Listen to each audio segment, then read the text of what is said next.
नमस्कार विद्यार्थी मित्रांनो, आजच्या तासिकेमध्ये आपण युनिट क्रमांक 1 वरील उदाहरण क्रमांक 11 हे शिकणार आहोत. उदाहरण मी तुम्हाला ग्रुपवर पीडीएफच्या स्वरूपात पाठविलेला आहे. तो तुम्ही उदाहरण जसेच्या तसे आपल्या रजिस्टरमध्ये किंवा वहीमध्ये लिहून घ्या. तरी मी या व्हिडिओमध्ये उदाहरणाचं एकदा वाचन करतो आहे, जेणेकरून जे विद्यार्थ्यांनी लिहिलं नसेल किंवा लिहिलं असेल तरी त्यांच्या लक्षात राहावं म्हणून मी एकदा या उदाहरणाचं वाचन करतो आहे. बघा आणि लक्ष द्या. हा जो आपण उदाहरण शिकणार आहोत 11व्या नंबरचं उदाहरण, याच्या आधी आपण जेवढे उदाहरण शिकलेले आहोत त्या उदाहरणापैकी वेगळं उदाहरण आहे. याच्या आधी आपण जे काही उदाहरण शिकलो आहे त्याच्यात फक्त एकच कंपनी राहायची, म्हणजे आपल्याला एखाद्याच कंपनीची फक्त माहिती दिलेली असायची. पण या उदाहरणात आपल्याला 2 कंपनीची माहिती दिलेली आहे. 2 कंपनी म्हणजे आपल्याला 2 वर्ष किंवा 2 महिने किंवा 2 वेगवेगळ्या तारखा असे काही समजा. पण मात्र माहिती ही 2 स्वरूपात दिलेली आहे, डबल दिलेली आहे. तर याचाच अर्थ आपल्याला जी काय माहिती दिलेली आहे, हा जो काही उदाहरण आहे हा 2 कंपन्यांवर आधारित आहे. म्हणून आपल्याला 2 कंपन्यांचे वेगवेगळे कॉस्ट शीट किंवा वेगवेगळे फॉर्मॅट न करता एकाच फॉर्मॅटमध्ये आपल्याला कॉलम अतिरिक्त वाढवायचे आहेत, जेणेकरून उदाहरण सॉल्व्ह करण्याची वेळही वाचेल. तर बघा, उदाहरणाचं तुमच्यासमोर मी वाचन करतोय. उदाहरण छोटासा आहे पण खूप छान आहे. The Vidarbha manufacturing company presents of the following data. Prepare comparative cost sheet. तुम्हाला 3 कॉलम दिलेले आहेत उदाहरणात. एक कॉलम पर्टिक्युलरचा दिलेला आहे आणि दुसरे 2 कॉलम त्याचे तारीख वेगवेगळ्या दिलेल्या आहेत.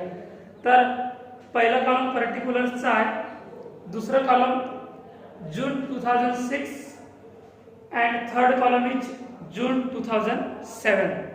अशा 2 वर्षाची तुम्हाला माहिती दिलेली आहे. तर बघा, पहिलं point, raw material purchase. Raw material purchase पहिल्या कॉलमची म्हणजे 2006 ची माहिती आहे 37,000 आणि 50,000 50,000. ऑफिस एक्सपेन्सेस 12,000 आणि 12,000. Factory rent 750. प्रोडक्शन वेजेस 74,000 आणि 1,00,000. फॅक्टरी लाइटिंग 1,000 आणि 1,000. Direct expenses 10,000 14,000. Depreciation of machinery 2,500 आणि 3,000. अनप्रोडक्शन लेबर चार्जेस 32,000 आणि 42,000. रिपेअरिंग ऑफ फॅक्टरी बिल्डिंग 4,500 आणि 6,000. Selling and distribution expenses ₹1 and ₹1. Selling price per unit 18.75 and 17.75. म्हणजे सेलिंग प्राइसचा जो रेट आहे जून 2006 साठी तो 18.75 आहे आणि जून 2007 साठी 17.75 रुपये पर युनिट दिलेला आहे. नंतर प्रोडक्शन 12,000 युनिट्स आणि 16,000 units. Sold out units 12,000 units आणि 15,000 युनिट्स. तर अशा प्रकारे उदाहरण दिलेलं आहे. माहिती जास्त दिलेली नाही आहे, थोडाशीच माहिती दिलेली आहे, पण मात्र 2 वर्षाची आपल्याला माहिती दिलेली आहे. तर आपल्याला एका वेळी दोन्ही वर्षाची कॉस्ट शीट तयार करावी लागेल. उदाहरण खूप छान आहे आणि तुम्ही लक्ष द्या. उदाहरण तुम्ही आपल्याकडे लिहून घ्या आणि उदाहरणे समजून घ्या चांगल्या पद्धतीने.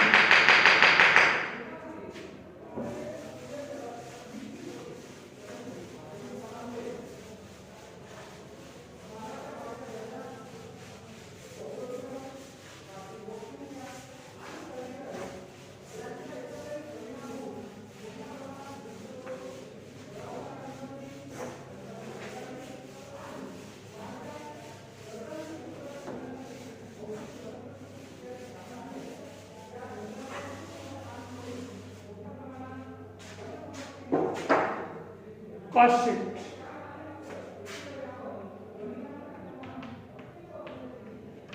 Cost sheet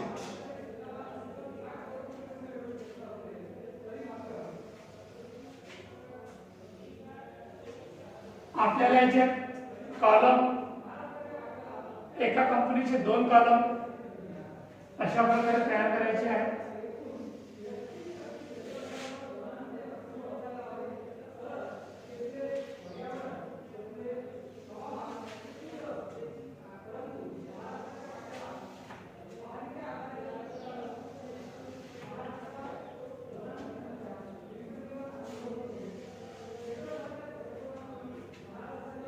serial number, particulars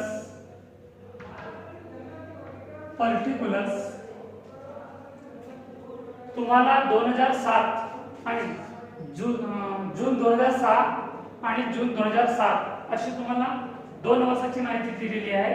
तर इथे लिहायचं जून 2006 आणि जून 2007. याचे तुम्हाला प्रोडक्शन युनिट्स सुद्धा दिलेले आहेत. प्रोडक्शन युनिट्स आहेत 12,000 युनिट्स, जून 2006 चे 12,000 युनिट्स आणि 16,000 युनिट्स आहेत जून 2007 चे. तर इथे लिहायचं 12,000 युनिट्स आणि 16,000 युनिट्स, 12,000 युनिट्स आणि 16,000 युनिट्स. पहिलं कॉलम राहणार आहे रुपीजचं, दुसरं कॉलम राहणार आहे पर युनिटचं. याच्यात आखणी करायची आहे रुपीज आणि पर युनिट, अशा प्रकारे आखणी करायची आहे. कारण आपल्याला दोन्ही वर्षाची माहिती एकत्र सॉल्व करायची आहे, एकत्र सॉल्व करायची आहे. पहिलं point consumed material, consumed material, consumed material. याच्यात काय असतो आधी सुरुवातीलाच opening stock of raw material, opening stock of raw material. पण याच्यात आपल्याला दिलेला आहे रॉ मटेरियल परचेस्ड, बरोबर आहे. तर याच्यात आपल्याला opening stock of raw material दिलेलं नाही आहे, सरळ सरळ त्यांनी दिलेलं आहे raw material purchased, raw material, raw material purchased, raw material purchase. किती दिलेला आहे? पहिल्या वर्षाची माहिती 37,000 आणि दुसरा वर्ष 50,000, 37,000 आणि 50,000. तर याचा आता आपल्याला पर युनिट रेट काढायचा आहे. तर अशा प्रकारे काढावं लागेल 37,000 इंटू 12,000 आणि दुसऱ्याचं 50,000 इंटू 16,000 याचं निघेल पर युनिट. तर करून बघा 37,000 भागीला 12,000, 37,000 भागीला 12,000 3.08, 3.08 त्याचा पर युनिट रेट निघालेला आहे. दुसऱ्या वर्षाला तसंच सुद्धा करायचं आहे 50,000 भागीला 16,000 3.13, 3.13 हा निघाला तुमचा पर युनिट रेट. त्याच्यानंतर बघा प्लस प्रोडक्शन वेजेस म्हणजे डायरेक्ट वेजेस दिलेला आहे. रॉ मटेरियल परचेस आपला पॉइंट पहिला झालेला आहे, त्याला राईट करा. दुसरा पॉइंट ऑफिस एक्सपेन्सेस, ऑफिसमध्ये जाणार आहे. फॅक्टरी रेंट, फॅक्टरीमध्ये जाणार आहे. नंतर प्रोडक्शन वेजेस म्हणजेच डायरेक्ट वेजेस, तो इथं आपला प्लस होईल. प्लस डायरेक्ट वेजेस, डायरेक्ट किंवा प्रोडक्शन वेजेस, डायरेक्ट किंवा प्रोडक्शन वेजेस. किती दिलेला आहे प्रोडक्शन वेजेस? 74,000 आणि 1,00,000. 74,000 रकमेच्या कॉलम मध्ये आणि 1,00,000 रकमेच्या कॉलम मध्ये. याचं एक तसंच सॉल्युशन करायचं आहे पर युनिट. 74,000 भागीला 12,000, 74,000 भागीला 12,000 किती निघालेला आहे? 6.17 पर युनिट रेट आणि 1,00,000 भागीला 16,000 1,00,000 भागीला 16,000 6.25 रुपये 6.25 रुपये. त्याच्यानंतर कोणतं पॉइंट आहे? फॅक्टरी लाइटिंग फॅक्टरीमध्ये जाणार आहे. नंतर डायरेक्ट एक्सपेन्सेस प्लस आपण पॉइंट टू पॉइंट कॅल्क्युलेशन करूया. डायरेक्ट एक्सपेन्सेस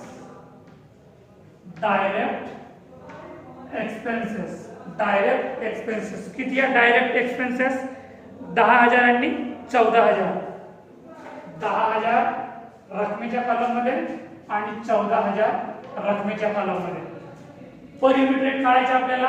10,000 भागीला 12,000 10,000 भागीला 12,000 किती निघालेला आहे?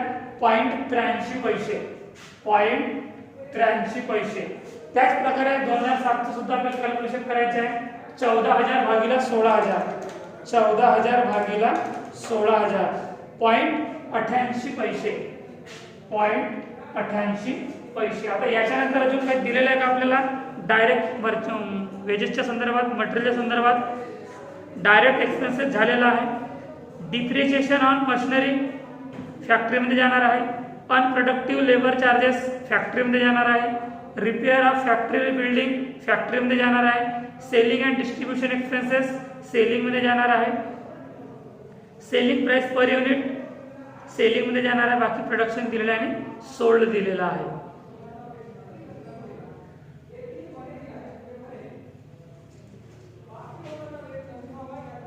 तर आता याची टोटल करा आधी. याची टोटल किती येणार आहे? 37,000 प्लस 74,000 प्लस 10,000 1,21,000 1,21,000. त्याच्यानंतर 3.08 प्लस 6.17 आणि 0.83 10.08 त्याच्यानंतर 50,000 आणि 1,00,000 1,50,000 1,60,000 1,64,000 1,64,000. त्याच्यानंतर टोटल 3.13 प्लस 6.25 आणि 0.88 10.26 हा काय राहणार आहे तुमचा? प्राइम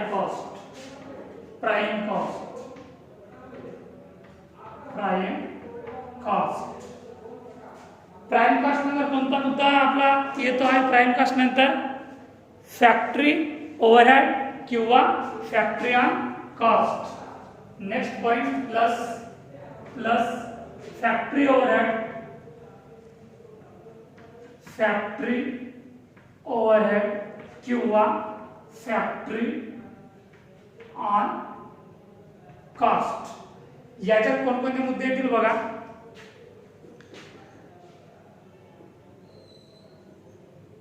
रॉ मटेरियल परचेस झालेला आहे.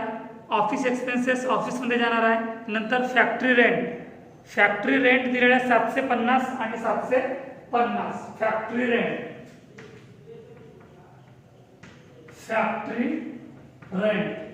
750 रुपये आणि 750 रुपये. फॅक्टरी रेंट नंतर बघा प्रोडक्शन वेजेस झालेला आहे. फॅक्टरी लाइटिंग 1,000 आणि 1,000. फॅक्टरी लाइटिंग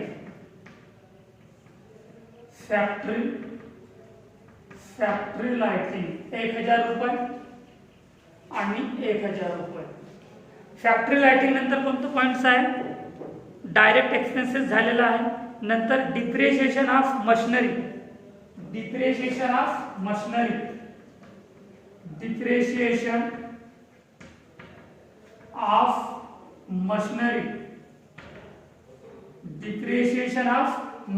किती दिलेलं आहे? डिप्रिशिएशन ऑफ मशिनरी 2,500 आणि 3,000 2,500 आणि 3,000.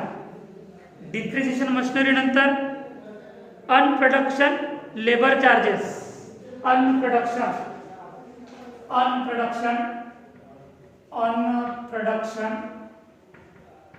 Labour charges unproductive labour charges किती दिलेला आहे 32,000 आणि 42,000. 32,000 आणि 42,000. 32,000 आणि 42,000. नंतर repairing of factory building. Repairing of factory building. Repairing of factory building. Repairing of factory building किती दिलेला आहे 4,500 आणि 6,000. 4,500 आणि 6,000. त्याच्यानंतर पॉइंट्स फॅक्टरी ओव्हरहेड मध्ये येणार नाही, पॉइंट एवढेच आहेत. फॅक्टरी एक्सपेन्सेस मध्ये येणारे पॉइंट्स.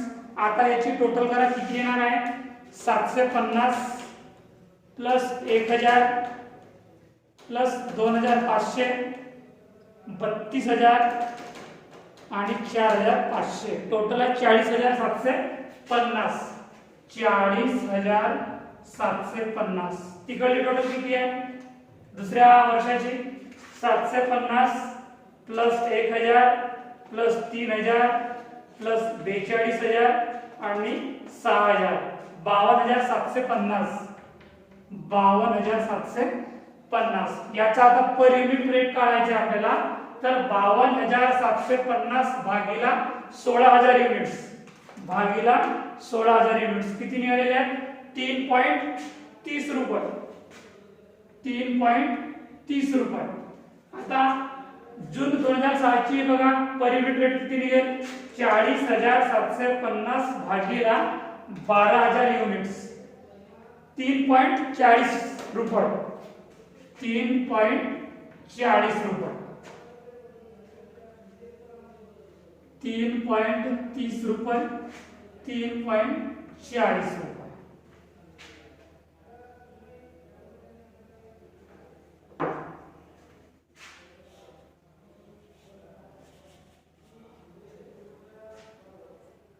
आता याची टोटल करा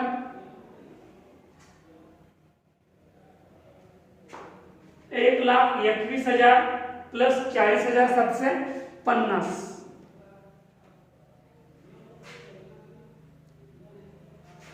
तर याला अंडरलाईन ओढून घ्या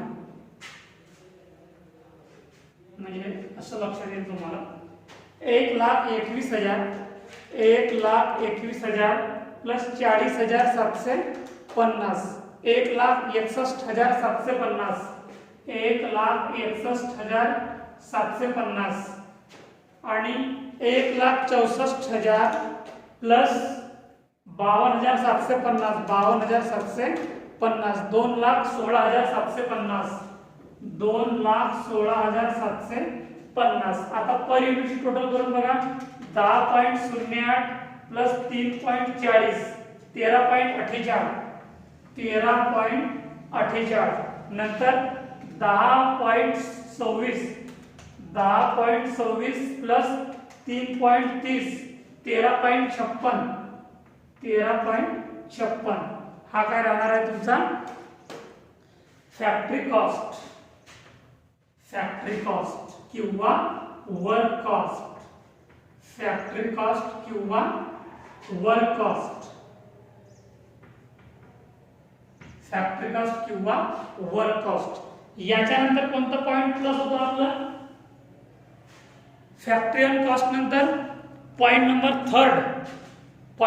थर्ड राहतो आहे ऑफिस ऑन कॉस्ट किंवा office overhead plus office overhead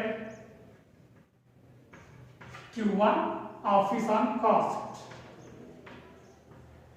office on cost या संदर्भात काही खर्च दिलेले आहेत का आपल्याला बघा रॉ मटेरियल ऑफिस एक्सपेन्सेस दुसऱ्या नंबरच्या पॉइंट्स 12,000 आणि 12,000. ऑफिस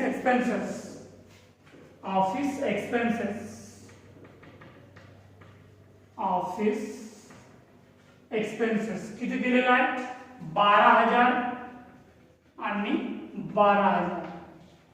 12,000 आणि 12,000. तर याचा पर युनिट रेट किती निघेल 1 रुपया म्हणजे 12,000 भागीला 12,000 12,000 भागीला 12,000 तर किती ₹1 आणि 12,000 भागीला 16,000, 12,000 भागीला 16,000 तर ₹0.75, ₹0.75. आता याची टोटल करा,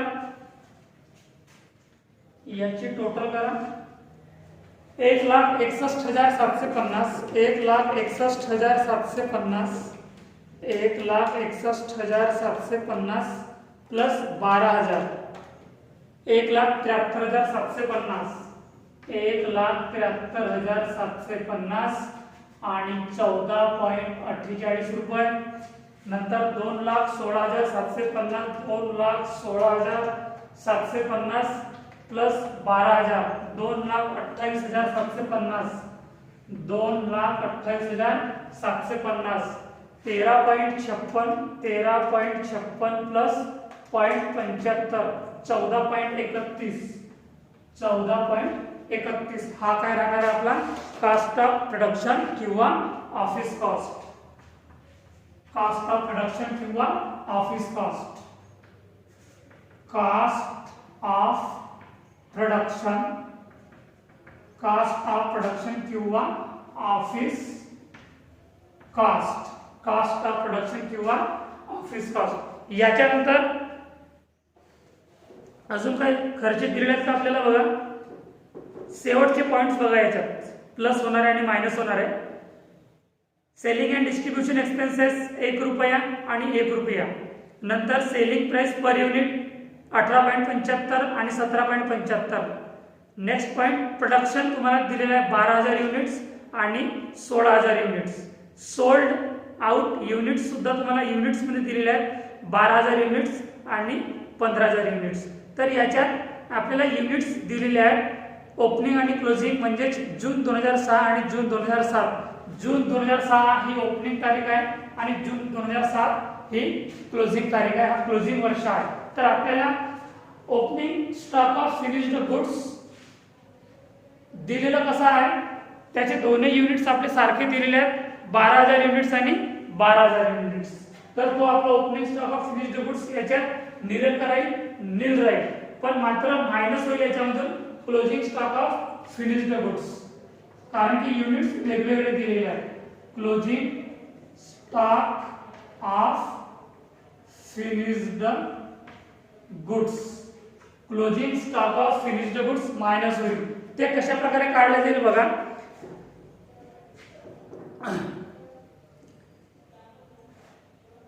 याच्यात आपण कशा प्रकारे कॅल्क्युलेशन करतोय की production units plus opening stock of finished goods units and minus closing stock of finished goods unit. तर याच्यात बघा आपल्याला प्रोडक्शन युनिट्स दिलेले आहेत 16,000 युनिट्स आणि सोल्ड आउट युनिट्स दिलेले आहेत 15,000. तर 16,000 units minus 15,000 units production units 16,000 आणि मायनस सोल्ड युनिट किती आहे 15,000. तर किती उरतील 1,000 युनिट्स उरतील. आता 1,000 युनिट्स आणि आपल्याला रेट काढायचा आहे. प्रोडक्शनचे किती 16,000 युनिट्स दिलेले आहेत आणि आपलं ऑफिस कॉस्ट निघालेले आहे 2,28,750, 2,28,750 भागीला 16,000 युनिट्स, ₹14.30. कसं काढलेलं आपण बघा. याचा रेट आपल्याला पर युनिट काढायचा आहे. तर प्रोडक्शन युनिट 16,000 आहे आणि मायनस सोल्ड युनिट आहे 15,000. तर 16,000 मधून मायनस 15,000 आपण मायनस केलं तर 1,000 युनिट्स हे उरलेले आहेत. आपल्याला आता पर युनिट रेट काढावा लागेल, जेणेकरून हे जे 1,000 युनिट्स निघालेले आहेत याचा आपण कॅल्क्युलेशन करूया. तर ऑफिस कॉस्ट किती आहे 2,700, 2,28,750 भागीला 16,000 युनिट्स जे प्रोडक्शनचे दिलेले आहेत हे वाले युनिट्स 16,000 युनिट्स हे ते 16,000 युनिट्स आहेत. आणि जून 2007 ची रक्कम दिलेली आहे ऑफिस कॉस्टची 2,28,750 भागीला 16,000. तर याचा रेट निघतो आहे ₹14.30, ₹14.30. तर आता ₹14.30 14.30 रुपये गुणिला 1000 युनिट्स, हे वाले युनिट्स 1000. तर याचा किती आता कॅल्क्युलेशन निघेल? 1000 गुणिला 14.30, 1000 गुणिला 14.30, 2,28,750 भागीला 16,000.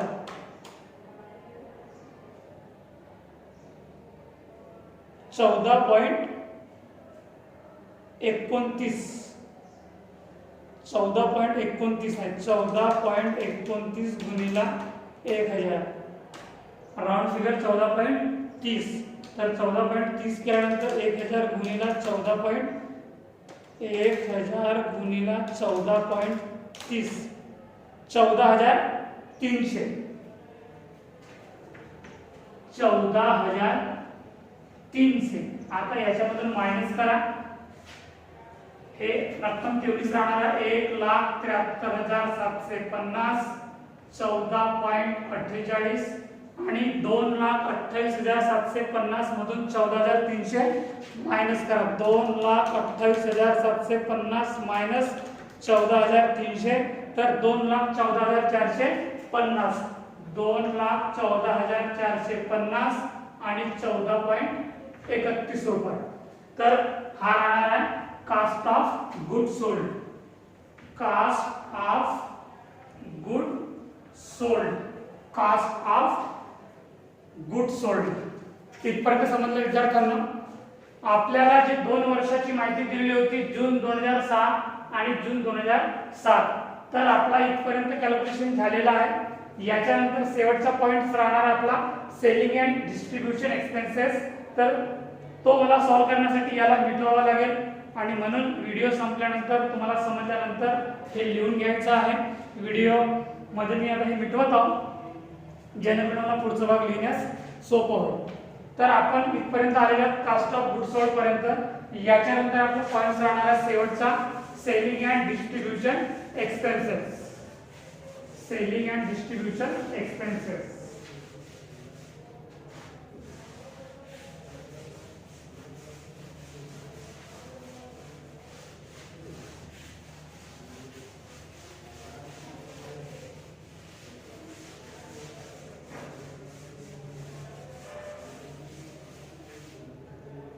Selling and distribution expenses.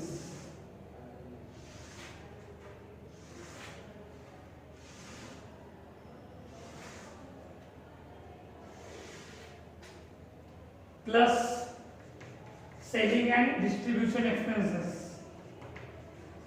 Selling and distribution expenses. Selling and distribution expenses. याच्यात बघा काय काय खर्च दिलेले आहेत. रॉ मटेरियल झालेला आहे, ऑफिस एक्सपेन्सेस झालेला आहे, फॅक्टरी रेंट झालेला आहे, प्रोडक्शन वेजेस झालेला आहे, फॅक्टरी एक्सपेन्स लाइटिंग झालेला आहे, डायरेक्ट एक्सपेन्सेस झालेला आहे, डिप्रिशिएशन ऑफ मशिनरी सुद्धा झालेला आहे, अनप्रोडक्टिव्ह वेजेस, अनप्रोडक्टिव्ह लेबर चार्जेस झालेला आहे, रिपेअर ऑफ फॅक्टरी बिल्डिंग झालेला आहे. आता राहिलेला सेलिंग अँड डिस्ट्रीब्युशन एक्सपेन्सेस, त्याचा पर युनिट रेट दिलेला 1 रुपया आणि 1 रुपया. नंतर सेलिंग प्राइस पर युनिट, तर तो सेल्स झालेला आहे. तर सेलिंग अँड डिस्ट्रीब्युशन एक्सपेन्सेसचा फक्त रेट दिलेला आहे 1 रुपया. Selling and distribution, selling and distribution expenses किती रुपये दिलेले आहेत आपल्याला? 1 रुपया पर युनिट दिलेला आहे. आणि आपल्याला युनिट्स दिलेले आहेत, प्रोडक्शनचे युनिट्स 12,000 युनिट्स आणि 15,000 युनिट्स. 12,000 युनिट्स आणि 15,000 युनिट्स जे सोल्ड आउट युनिट्स म्हणून दिलेले आहेत. ठीक आहे. तर 12,000 युनिट्स गुणिला 1 रुपया, तर रक्कम आहे ती 12,000 आणि रक्कम पर युनिटच्या कॉलम मध्ये 1 रुपया. त्याच्यानंतर किती दिलेलं आहे बघा, सोल्ड आउट युनिट्स 15,000 युनिट्स. तर 15,000 युनिट्स गुणिला 1 रुपया, याचा रेट दिलेला आहे 1 रुपया. तर याचा रेट होणार आहे 12,000 आणि 15,000 युनिट्स गुणिला 1 रुपया, तर हे होणार आहे 15,000. हे 12,000 ही रक्कम आहे, ही वाली 15,000 ही रक्कम आहे. हे युनिट्स नाही आहे, ही रक्कम आहे. कारण आपल्याला युनिट्स दिलेले आहेत 12,000 युनिट्स, त्याचा रेट दिलेला आहे 1 रुपया, तर 12,000 युनिट्स गुणिले 1 रुपया, तर रक्कम किती आलेली आहे 12,000. नंतर जून 2007 ची माहिती अशा प्रकारे आहे की जून 2007 चे युनिट्स दिलेले आहेत 15,000 आणि त्याचा रेट दिलेला आहे 1 रुपया, तर 15,000 गुणिले 1 रुपया, तर ही रक्कम आहे 15,000. ही तीच रक्कम आहे 15,000. याच्यानंतर अजून काही दिलेलं आहे का आपल्याला? नाही. तर आता याची टोटल करा, किती येणार आहे? 1,73,750, 1,73,750 प्लस 12,000, 1,85,750, 1,85,750, 14.48 आणि 1 रुपया, तर 15.48 रुपया. नंतर 2,14,450, 2,14,450 प्लस 15,000, 2,29,450, 2,29,450. पर युनिटच्या कॉलम मध्ये किती येणार आहे? 14.31 आणि 1 रुपया, तर 15.31 रुपया. हा काय राहणार आहे तुमचा टोटल कॉस्ट. Total cost. याच्यानंतर प्रॉफिट. याच्यानंतर काय येणार आहे? प्रॉफिट. प्रॉफिट संदर्भात काय दिलेलं आहे?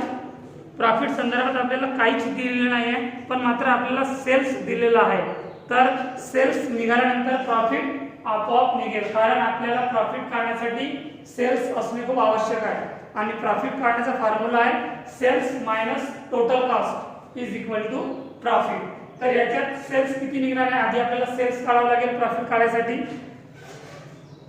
सेल्स निघणार आहे बघा, सेलिंग प्राइस पर युनिट 18.75 दिलेले आहेत, 18.75 आणि सेल्स किती दिले तुम्हाला? 12,000. 12,000 गुणिले 18.75 रुपये. याचा रेट तुम्हाला दिलेला आहे सेल्स. सेल्स किती निघणार आहे? 12,000 युनिट्स इंटू 18.75 रुपीज. तर किती होणार आहे सेल्स तुमचा? 2,25,000. तर इथे सुद्धा येणार आहे 2,25,000. दुसरं बघा जून 2007चा, याचा रेट किती दिला? 17.75. 17.75 आणि युनिट्स किती दिलेले आहेत? 15,000. तर 15,000 युनिट्स गुणिला 17.75 रुपये. तर किती होणार आहे याची व्हॅल्युएशन? 2,66,250. 2,66,250. याचा रेट आहे 18.75 आणि 17.75. याला इथं संपूर्ण टाकायचं. आता आपल्याला काढायचं आहे प्रॉफिट, आणि प्रॉफिट काढण्यासाठी फॉर्म्युला आहे total sales minus total cost. Sales minus total cost. पहिल्याला सेल्स किती आहे? 2,25,000. 2,25,000 मायनस 1,85,750. 1,85,750 किती शिल्लक होईल बघा? 2,25,000 मायनस 1,85,750. 39,250. 39,250. आणि जून 2007चा बघा 2,66,250 मायनस 2,29,450. किती उरेल? 2,66,250 मायनस 2,29,450 मायनस 2,29,450. 36,800 रुपये. 36,800 रुपये. याचा रेट सुद्धा तुम्हाला अशाच प्रकारे काढायचा आहे. Sales minus total cost. तर 18.75 मायनस 25.48. 18.75 मायनस 15.48 किती उरेल? 18.75 मायनस 15.48 3.27. 3.27. 3.27. त्याच प्रकारे जून 2007 सुद्धा तुम्ही प्रॉफिट काढा पर युनिटचा 17.75 मायनस 15.31 किती उरेल 17.75 मायनस 15.31 2.44 तर समजलं विद्यार्थ्यांनो कशा प्रकारे आपण प्रॉफिट काढलेले आहोत रुपीजचं सुद्धा प्रॉफिट काढलेले आहोत आणि पर युनिटचं सुद्धा आपण प्रॉफिट काढलेले आहोत। तर हा उदाहरण इथं संपलेला आहे। उदाहरण समजलं असेल अशी माझी खात्री आहे आणि जरी समजलं नसेल तर तुम्ही मला विचारा काय अडचण आहे कुठे अडचण आहे कोणती अडचण आहे। हा उदाहरण क्रमांक 11 आपल्या इथं संपलेला आहे। खूप छान उदाहरण आहे इम्पॉर्टंट उदाहरण आहे। मी याच्या आधीच्याही तासिकेमध्ये सांगितलं होतं तुम्हाला की याच्यानंतर येणारे उदाहरण सगळे थोडे वेगवेगळे राहणार आहेत 1-2 पॉइंट्स वेगवेगळे राहणार आहेत पण मात्र आपली उत्तर सोडवण्याची पद्धत तीच राहणार आहे ज्या पद्धतीने आपण सोडवत आलेले आहोत। तर हा उदाहरण संपलेला आहे आणि आपण इथंच थांबतो आहे। पुढचा उदाहरण आपण पुढच्या व्हिडिओमध्ये घेऊया आणि इथेच थांबूया। धन्यवाद।